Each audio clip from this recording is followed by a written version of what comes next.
It's okay. It's okay. I think.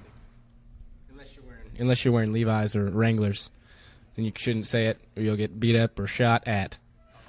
So you're implying that, it's cool for blacks to say it and cool for some whites, but most of the time white people aren't allowed to say it?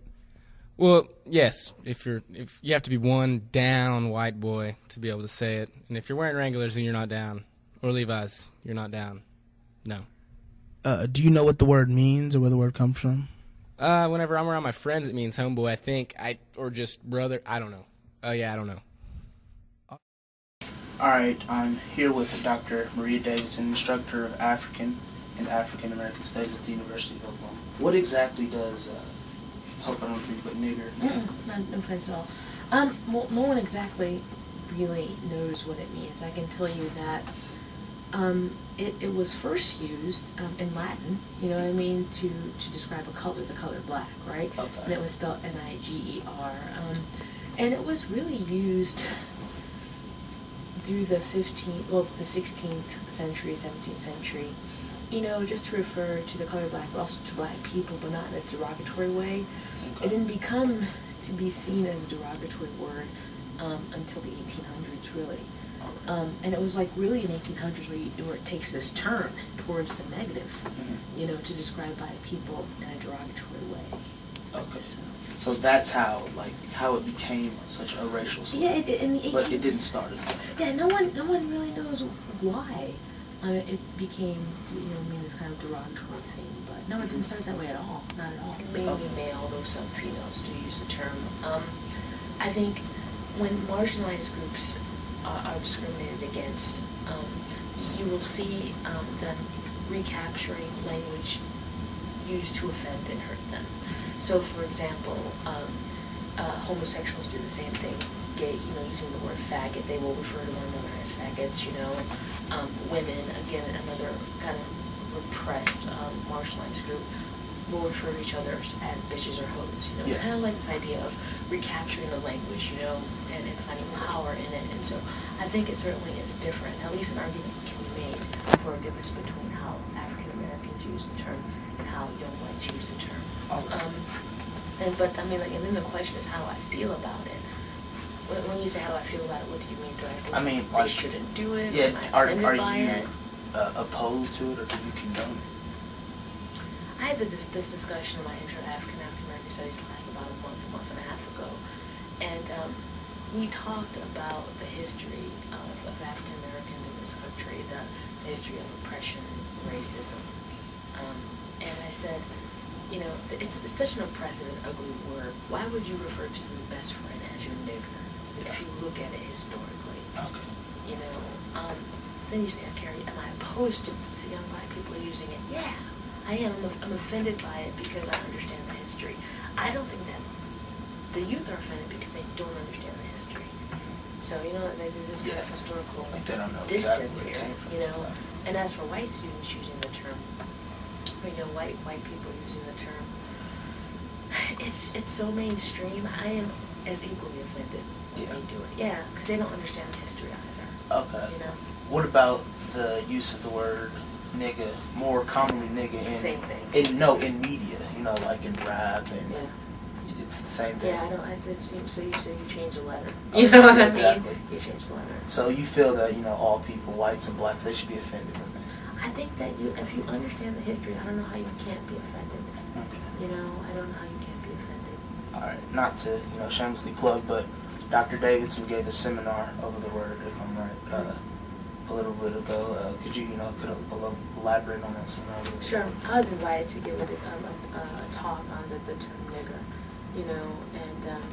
and the seminar was really interesting because in the seminar it's a continuing education course that I happen to and spoke to, and the people in the class are older people, people who grew up during the time of segregation here in Oklahoma, and in Chicago, and places like Texas, and so talking to this group of people, and there were no people of color in the room, only white people in the room, talking to this group of people about this word nigger was fascinating, because they understand the history, they have used the term, they didn't fight they weren't anti-segregationists. Many of them were pro-segregationists at the time because it's the era they grew up in, you know. And of course, they're kind of changing, and you know, after the civil rights movement, you see change in all these people. But it was really interesting to talk to them about the struggle, and they didn't. Yeah, they said, you know, when it comes to the term nigger, you know, we just used it. We just used it like we said water. You know, it was just comic. We just did it. You know, and then talking about the implications of that. It was fascinating. Yeah. Okay. There's currently a movement. It was actually, I believe, legislation in New York to try to abolish. Texas, it's been everywhere. Do you feel the word should be abolished? You can't abolish. I mean, you can't abolish language. You know what I mean? Exactly. No, I mean, how would you do that? I know there was talk in Texas about fining people for using it. Yeah. I think the government's money is best spent doing other things. So But also, it's freedom. It's an issue of freedom of speech. Exactly. So how do you feel that people should be deterred from using education? There has to be education. There has to be, you know, people honestly sitting down and talking about the implications of enslavement, the Holocaust of enslavement, the implications of Jim Crow, of lynching, you know, and continued discrimination against African Americans in this country. I don't know how anyone can use that word in good conscience and understand the history and still use it. Don't get it. Yeah. Although I do see it as empowering in a way for some young men too. So I mean, I'm really conflicted.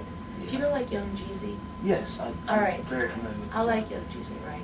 And you know, you hear me rolling down the street, I'm listening to Young Jeezy, right? And I'm listening to Young Jeezy singing about being on the corner with his niggas and the trunk is popped open and they're just chilling. Or just being a nigga on the block trying to sell something and make a little bit of money so he can get some cash in his pockets, you know? Exactly. There's something empowering about it too. You know, it's I don't know. Do you believe that factor comes from It's a soulful word, some people say. being that, you know, the term was the power of the word came from whites, seeing now that it's somewhat seen as, you know, bad for whites to say it. Do you believe it's empowering for the blacks to say, you know, this was your word, but now it's ours? Well, I think that's why black people look at it that way. Yeah. You know, and you see that kind of this turn in the 60s where you're kind of fed these two lines, you know, you are not anybody's nigger. Never give up your right to be a nigger. You know what I mean? Never give up your right to play outside of the box. Never give up your right to be not mainstream. You know, never give up your right to go to war if you have to. You know what I mean? So there's something very provocative, sexy, empowering about the word. You know? So I know I'm just being very contradictory here, but I think I just reflect. Yeah, it's a community, very, you know? it's quite a torn one. What do you It feel is. about the sociological implications of the word? You know, like probably in the 20s, I was looking at a website called The Boston where they said in the 20s every person who was lynched in the South would probably call the nigger before Oh they were yeah, done. all since they grew up, yeah. Yeah. So is that a main reason why you just feel that, you know, it just shouldn't be said? It's just something that should just be. I think if you say it, you better say it with a lot of reflection. With a lot of reflection and a lot of context. What I don't approve of is it just being thrown about. When people walk in the room and they say, "What's up, my nigga, what's up?" You know, that to me is just a little bit unreflective, you know, of the historical significance of the term. You know what I mean? Exactly. Yeah, I know exactly. And that bothers me. Minimizing. It minimizes it. It just reduces it to just a word, and not a word with a whole terrible history behind it. You know? So, you know, to sort of go out there and do every interview, do you ever use the word? No, I don't. You mean like if I'm just like, Do you use it in a social I see context? my brother, like, Yeah. hey, what's up, nigga? No, I would never. And I got two brothers. You know, my brothers, Do they use it? of course they do. I'm sure the one. Yeah. I ain't even gotta tell them who it is. I be like, what's up? It's the kid. And they know it's me, man. Fucking kidding me, man. I run New York. Y'all niggas know me. Cause I do my thing, man. You look, you gon' see. See, you miss my gang, man. You front on me. I pull out the thing, pop at your bang, bang. Tony, yeah. Brains, man. Y'all niggas know me.